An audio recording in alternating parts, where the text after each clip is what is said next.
Hi, welcome to the next class. In this class, we will be discussing modulation techniques. Modulation is not mentioned in your syllabus, but for understanding all the concepts in communication, we require a basic knowledge of modulation. For that only, this session is included with modulation techniques. In modulation, we use a high frequency carrier. A high frequency carrier is used for transporting the message. The advantage is that high frequency can cover long distance. Second advantage is that antenna size can be reduced considerably. Antenna size means we will have a tower, and in the tower we will have an antenna. This height, this dimension is proportional to wavelength actually. As frequency increases, wavelength decreases and antenna dimension reduces. If the audio, that is 20 to 20K, is sent as it is for 20 Hz and all, we need a very lengthy antenna dipole. So it is not feasible to have an antenna for these frequencies and all. That is also one reason for going for high frequency as a carrier. There are two advantages. High frequency can cover longer distances and antenna size can be considerably reduced. And you can take an analogy for easy understanding of modulation. Take a paper. If the paper is thrown as it is, it will go for a very small distance only. But if you are enwrapping or if you are wrapping that paper over a stone and then we are throwing, it will go for a longer distance. In this analogy, a stone is the carrier and paper is the message. This is the best analogy for understanding modulation. Different carriers. One more advantage of the modulation is that different carriers can be used for the same voice signal. Same audio or video can be transported over different carriers, then it will be of different frequencies, and it can be transported over the same media such as air without interference. That is also possible only with modulation. Modulation is of two types. First we will take digital modulation. This modulation is used for sending digital signal over distances. Properties of a carrier is varied. Carrier is sine wave only here. Carrier is high frequency sine wave. High frequency sine wave is the carrier used for digital signal also. A high frequency carrier is used and its properties such as amplitude, frequency, phase, etc. are varied according to the message, and it is sent over the media. That is modulation technique. That is, we have a copper wire channel. Instead of sending signals as it is, we will modulate a sine wave. Sine wave will be, its properties such as amplitude, frequency, phase will be varied according to this 1 and 0, and that varied sine wave will be sent over the media. Then it will cover longer distances like that. That is digital modulation. Three types of digital modulations are possible depending on which parameter of the sine wave is changed. First one is amplitude shift keying, second one is frequency shift keying, and third one is called phase shift keying. ASK, or simply we will write ASK, FSK or PSK. These are three digital modulation techniques. See, first we will see amplitude shift keying. This is the carrier sine wave. Its property, that is amplitude, is varied according to the message. Consider the message as 10110. If for the duration of 1, the amplitude is like this. Amplitude is A. And for the duration of 0, amplitude is 0. Or if a presence of amplitude indicates a 1, absence of amplitude indicates a 0. This carrier, this sine wave, this varied sine wave or modulated sine wave is sent over the media instead of sending this thing. This is the block diagram. An oscillator is a circuit used for generating a frequency. it will generate a frequency fc, and it will be multiplied by a digital signal. It is multiplied by digital signal, that is 0 plus volt. During 0 amplitude will be 0, and during plus amplitude will be plus. We will get an amplitude shift keyed signal, or ASK signal will be obtained. This is amplitude shift keying. It has a bandwidth which will be centered around fc, or it will not be fc, it is not fc, it is a variation of fc, and its bandwidth will be centered around fc, and this actual exact bandwidth will state later as a table.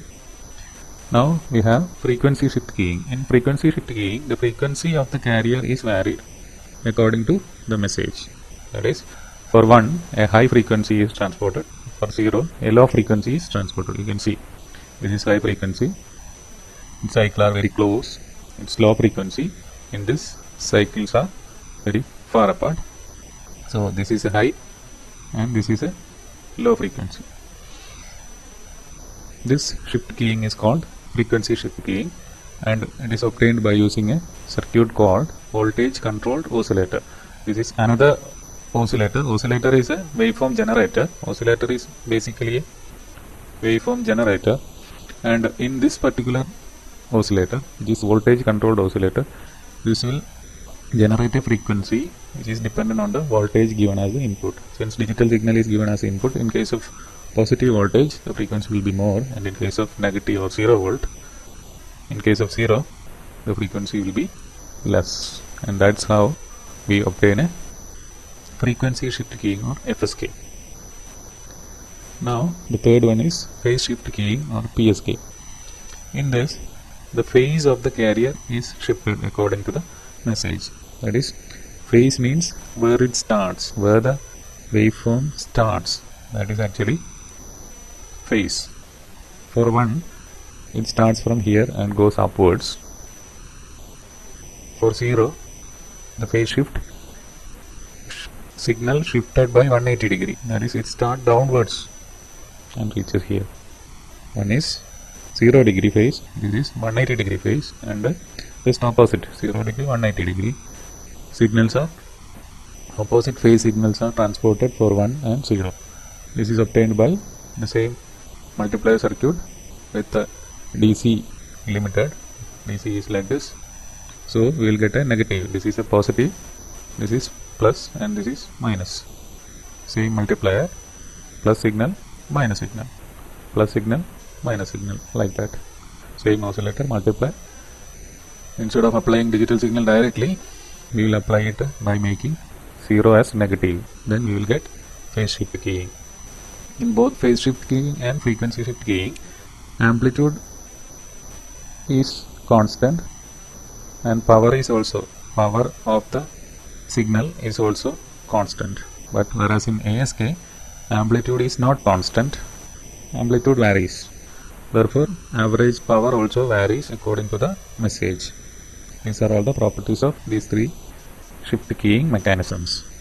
Instead of sending the digital signal directly, we will send a carrier or a sine wave whose property is shifting from one to other. The property can be either amplitude, frequency, or phase. Accordingly, we will get three shift keying mechanisms. They are ASK, FSK, and PSK. Now, a comparison of ASK, PSK, and FSK. In ASK, amplitude and power is not a constant. It varies, or there is some information in the amplitude, so it is susceptible to noise. If some noise happens, there is a chance of bit error. Like this, if this is 1 and this is 0, this is 1, and if noise are added like this, more noise are added like this, there is a chance of having a bit error and interpreting 0 as a 1. If it is, that is, it is susceptible to noise. Whereas FSK and PSK, they are not susceptible to noise because its frequency is varying. Its frequency or phase is varying, but amplitude is always constant. Amplitude is always constant. If some noise is added as amplitude, you can simply cut that noise and recreate the original message very easily without bit error. It is less susceptible to noise. A clipper or a cutter, that is, which will cut out all the noise, can be implemented for cutting out the noise in FSK and PSK. Therefore, they are less susceptible to noise, whereas ASK, we cannot have such a cutter circuit because amplitude has some information. Therefore, it is susceptible to noise. In case of FSK and PSK, amplitude is always A and it is there always. So, the average power will be a constant, and it is average power is not much dependent on the information, that is 1 0, whatever may be 1 0 1 1 0, whatever may be the combination of binary signal, power is constant irrespective of the message. But whereas in ASK, if all the bits are 0, then power is 0. If all the bits are 1, then power is very high. So the power will vary according to the message. That is not a desirable quality for communication system. Therefore, this is better. ASK is not that much used. FSK and PSK is still used. And we will have one more thing, that is bandwidth. Bandwidth is less for ASK. Usually it is more for FSK. Bandwidth is almost similar for ASK and PSK, but it is high for FSK. That only you remember. And in the case of ASK and PSK, it is wholly depend on the bit rate. This R is the bit rate of the signal. For ASK and PSK, it is only dependent on the bit rate, whereas in FSK, it is dependent on both frequency deviation, that is how much deviation is there for that 0 or 1, how much deviated it is from the original carrier. That is mean by this delta F. This is the frequency for 1, this is the frequency for 0, and this is the carrier frequency or center frequency. How much it is deviated from the center frequency, that gives delta F, and the bandwidth is dependent both on delta F and bit rate. FSK is having the highest bandwidth requirement among all. Even then, it is the most commonly used one.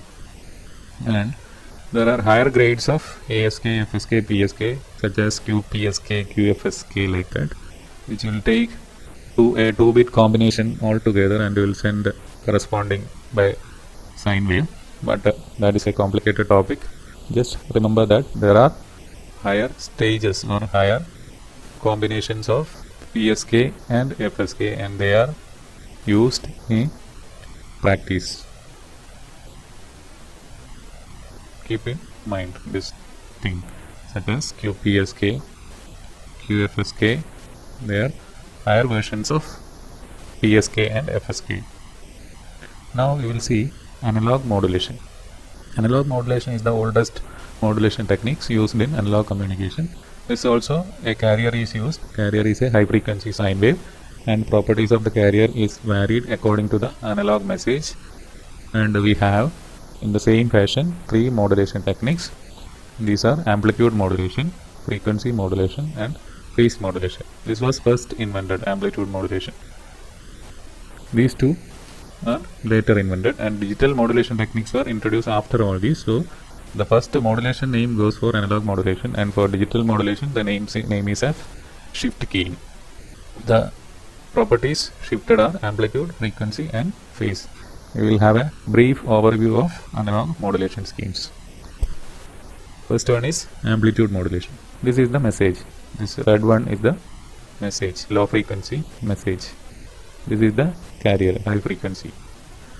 In amplitude modulation, amplitude of the carrier, that is this amplitude, is varied according to the message.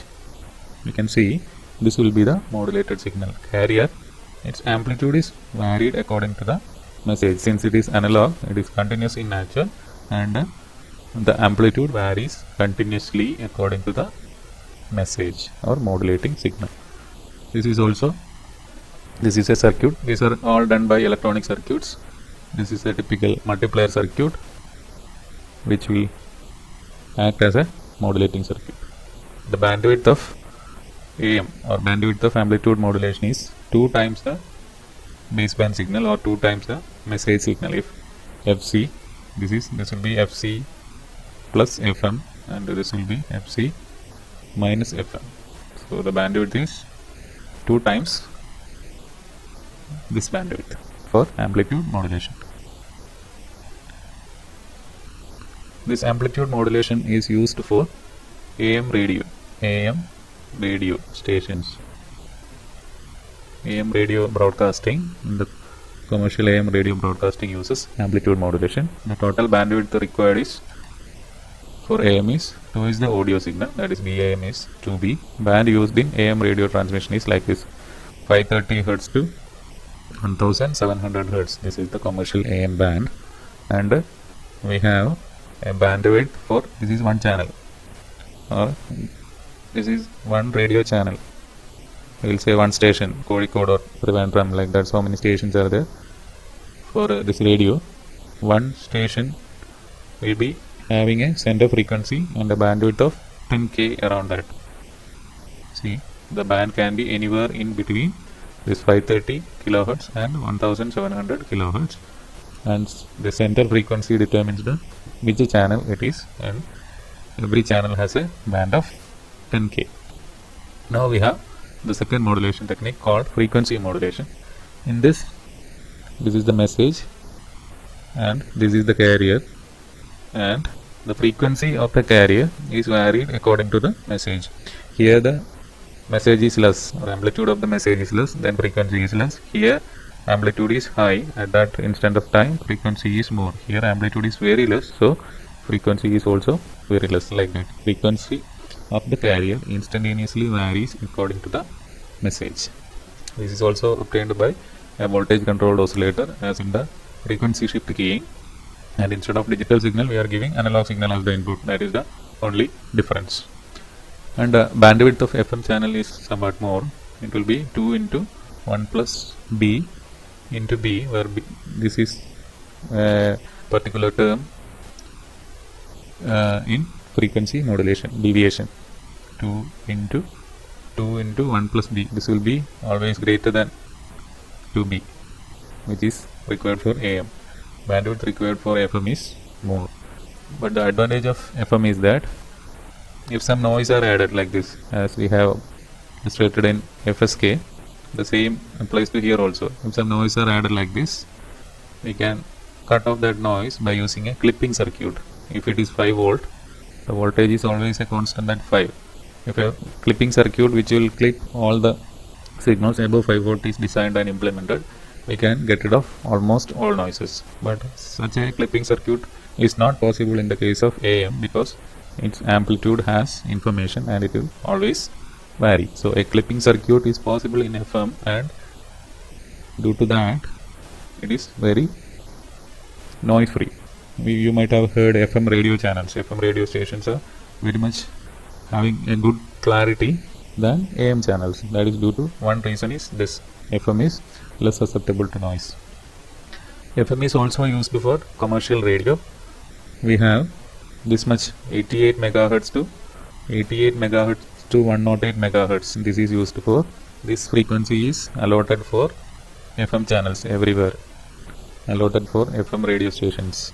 We have 93.4, 91.9, like that, Radio Mango, Radio Mirchi, so many channels are there. That channel means this is actually the center frequency. This Radio Mango station will transmit an FM modulated wave with the carrier frequency as 91.9 and band as 200 kilohertz. For AM it was 10 kilohertz, whereas FM it is 200 kilohertz. That is, this beta comes in play and increases the bandwidth required. FM requires a high bandwidth, and due to the same reason it is noise free. Band used in FM radio station is like this. Please remember this concept, 88. This is possible only because of modulation. All the radio stations such as 93.4, 91.9, all radio stations are using same audio with 20 Hz to 20 kilohertz. Audio frequency is same for all channels, but instead of sending audio directly, we are modulating a carrier with the analog audio frequency, and then that carrier is sent. This is Radio Mango channel, 91.9 is its frequency, 91.9 megahertz is its frequency, and it has a bandwidth of 200 kilohertz. Deviation can be from 100 kilohertz right side, rightwards, and 100 kilohertz leftwards. That much about frequency modulation. Now we have phase modulation. The phase of the carrier is modulated according to the message. This is also another form of this phase modulation. In analog modulation is almost same as frequency modulation. The same circuit of voltage controlled oscillator, but with a differentiator is used as a phase modulation mechanism. Bandwidth is also same, 2 into 1 plus beta into B. Phase modulation and frequency modulations are almost similar in the case of analog modulation. Now a comparison of AM and FM. It is less susceptible to noise. FM is immune to noise. Noise can be completely clipped out. Voice clarity, due to the same reason, AM voice clarity is pure, superior voice quality for FM. You might have heard radio. FM radio is having very good clarity, but AM radio, the old radio stations are not that much having clarity. It is less bandwidth is only required for AM to FM, 2 times the baseband wavelength, but high bandwidth in the case of FM. Easy design, and it exists from very early days. Complex design, but it is from 1930s only this FM was introduced. Less band, more channels, that is bandwidth is less. Out of the total possible, that is from 530 to some 1730, we have only need some 10 kilohertz to one channel, so number of channels will be more in FM, whereas we require some 200 kilohertz, so less channels. AM stations can travel more distance, that is if antenna is there in Alappuzha, Kozhikode, like that, it will can cover more distance. But in FM, if an antenna is there in one city, it can cover maximum 30 kilometer or 20 kilometer, like that. Less distance only can cover more distance. This is due to the fact that some propagation mechanism is different for this AM channels and FM channels. These analog modulation and digital modulations are not in your syllabus, but please have a brief overview. Please have an idea of what all these terms are, because in future, in the coming sections, we will be mentioning these terms for other topics. At that time, you will not be knowing what the basic is. For that only, this much topics are included. Just have a basic idea of all these terms. Thank you.